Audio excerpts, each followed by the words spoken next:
Considere el siguiente problema. Tenemos un circuito que se muestra en la figura donde tenemos dos condensadores. Esta de aquí, que es una fuente de voltaje. Este condensador es de 6 microfaradios. Este de acá es de 3 microfaradios. Y la fuente es de 20 volts. Y tenemos dos switches. S1 y S2. Entonces, inicialmente se va a cargar el condensador C1 cerrando este switch. Y luego se va a cargar el condensador C2 cerrando el switch S2. Y nos interesa calcular cuánto es la carga final de cada condensador después de cerrar el C2 y los cambios que se producen en la energía del sistema formado por esos dos condensadores en las siguientes situaciones. Punto 1. Que cierre C2 manteniendo S1 cerrado. Y el otro caso es de que antes de cerrar S2 se abre S1. Esto es lo que vamos a analizar a continuación. Inicialmente vamos a cerrar S1 y vamos a mantener abierto S2. ¿Eso qué va a significar? De que este condensador C2 va a quedar sin alimentación eléctrica porque no va a estar conectado con ninguna fuente. Por lo tanto, si S2 está desconectado, vamos a tener que S2 no va a estar conectado con nada, va a estar sin alimentación. Por lo tanto, el voltaje del condensador 2 en la situación inicial que vamos a llamar antes va a ser 0. La carga que va a tener también va a ser 0. Y la energía que va a almacenar también va a ser 0. ¿Qué va a pasar con C1? C1 va a tener un voltaje de 20 volts entre sus placas, porque va a estar conectado en paralelo a la fuente. Por lo tanto, el voltaje 1 al inicio va a ser 20 volts. La carga del condensador 1 al inicio va a ser la capacitancia 1 por el voltaje 1A, que va a ser 6 microfaradios por 20 volts. Eso nos va a llevar 6 por 20, 120 microcoulombs. Y la energía almacenada al inicio, antes del cierre de C2, va a ser 1/2 de la capacitancia 1 por el voltaje al cuadrado, que va a ser 1/2 por 6 por 10 a la menos 6 faradios por 20 al cuadrado volts al cuadrado. Se simplifica el 6 con el 3, con el 2 y nos va a quedar 3 arriba, quiero decir. Entonces nos va a quedar 3 por 10 a la menos 6 por 20 al cuadrado, 400 joules. Y eso nos va a llevar a una energía almacenada en ese condensador de 1,2 millijoules. O sea, inicialmente el condensador 2 va a estar descargado y va a tener una energía almacenada 0. El condensador 1 va a tener 120 microcoulombs y va a tener 1,2 millijoules en su interior. En la situación A se nos pide ver qué pasa si se cierra S2 manteniendo cerrado S1. ¿Qué es lo que nos va a pasar? Que vamos a tener C1 y C2 en paralelo. C1 va a seguir conectado a la fuente, por lo tanto va a tener también 20 volts y C2 va a pasar a tener 20 volts. Por lo tanto, para el capacitor 1 las condiciones siguen siendo las mismas. O sea, el voltaje 1 después de la conexión va a ser 20 volts, o sea, sigue teniendo los 20 volts, por lo tanto la carga después va a ser 120 microcoulombs y la energía almacenada va a seguir siendo los 1,2 millijoules. Ahora, ¿qué es lo que va a pasar? Al conectarse el S2 va a quedar en paralelo, va a quedar con 20 volts y por lo tanto se va a empezar a cargar también el condensador 2. Entonces el voltaje del condensador 2 después va a ser 20 volts y con eso podemos calcular la carga del condensador 2, que es la capacitancia 2 por el voltaje 2. La capacitancia 2 son los 3 microfaradios por los 20 volts, eso nos va a llevar a 60 microcoulombs. Y la energía almacenada del condensador 2 después de este switcheo va a ser 1/2 por C2 por B2D al cuadrado, que sería 1/2 por 3 por 10 a la menos 6 por 20 al cuadrado faradios por volta al cuadrado, que sabemos que es joule. Entonces nos va a quedar 3/2 por 10 a la menos 6 por 400 joules, que eso nos va a dar aproximadamente 0,6 millijoules. Resumiendo la tabla, el capacitor 1 parte con 120 microcoulombs y mantiene los 120, o sea, se mantiene igual. Parte con 20 volts y termina con 20 volts y mantiene los 1,2 millijoules que tenía de almacenamiento. El condensador 2, producto de la conexión, pasa de 0 a 60 microcoulombs. En carga, en voltaje 0 a 20 volts y energía almacenada de 0 a 0,60 millijoules.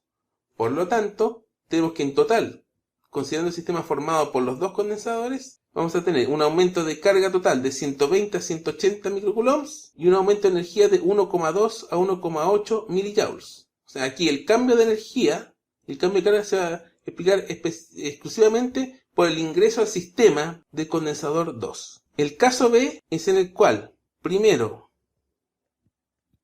se abre C1 y después se cierra C2. Este caso es distinto al anterior.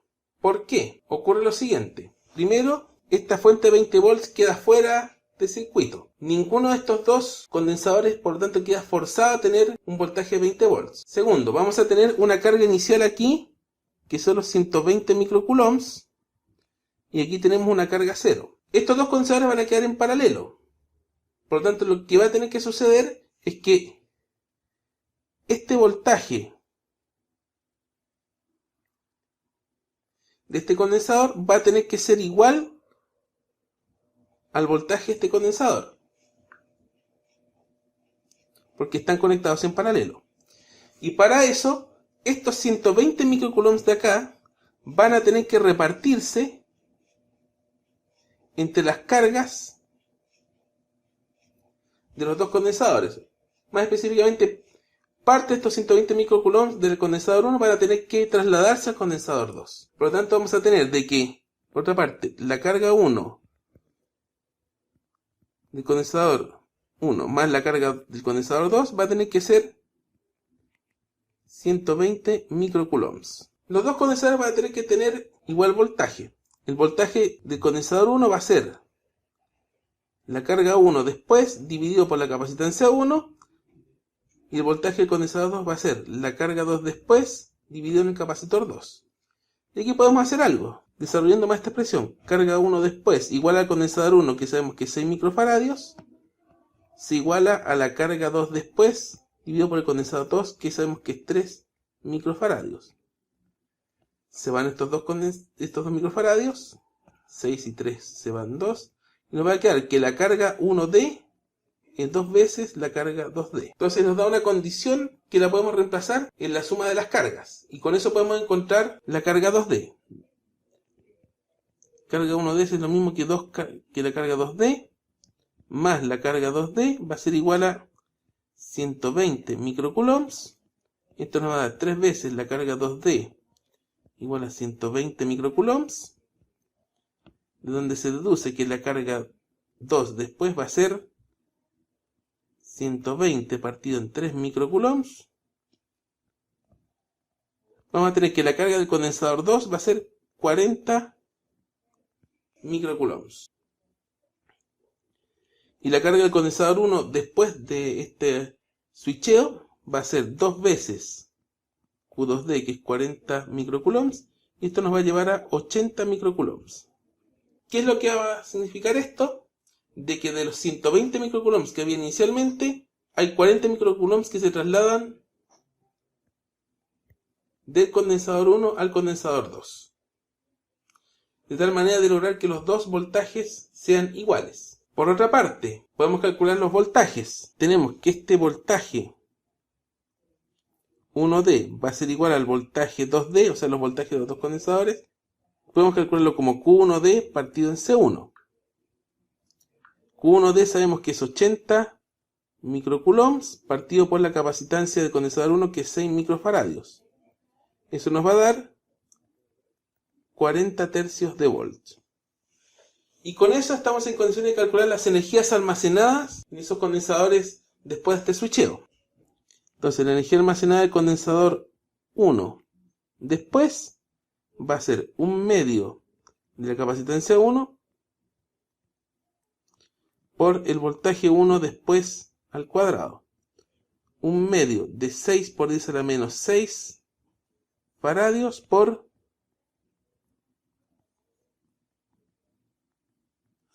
40 tercios al cuadrado.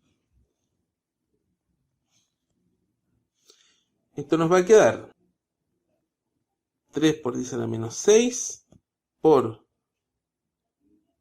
1600 partido en 9 joules.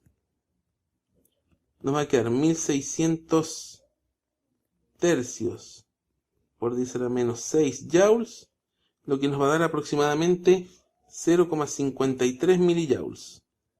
Esa sería la energía almacenada en el condensador 1. La energía almacenada en el condensador 2 va a ser un medio del condensador 2 por la velocidad 2 al cuadrado, que sería un medio por 3 microfaradios, que es 3 a la 10 a la menos 6, por el voltaje, que es 40 tercios al cuadrado. Esto nos quedaría en joules. Esto va a ser 3 medios por 10 a la menos 6 por 1600 novenos de joule, o 1600 sextos por 10 a la menos 6 joules, que nos daría del orden de 0,27 milijoules. Con esto ya hemos hecho todos los cálculos. Ahora falta analizar un poco más. Aquí tenemos los datos finales consignados en una tabla. El condensador 1 disminuye su carga de 120 a 80 microcoulombs, disminuye su voltaje de 20 a 40 tercios volts, y su energía almacenada disminuye de 1,2 a 0,53 milijoules. En tanto, el condensador 2 aumenta su carga de 0 a 40 microcoulombs, aumenta su voltaje de 0 a 40 tercios volts y aumenta su energía de 0 a 0,27 milijoules. ¿Qué pasa a nivel del sistema, del conjunto de los dos condensadores? La carga se mantiene constante en 120 microcoulombs, pero la energía final disminuye de 1,2 milijoules a 0,8 milijoules. ¿Qué es lo que sucede? Que se van a perder 0,4 milijoules en el traslado de cargas del condensador 1 al condensador 2. Al trasladarse las cargas, esas cargas adquieren energía cinética, y esa energía cinética se va de alguna manera a llevar esos 0,4 milijoules de diferencia. Con esto damos por cerrado el problema.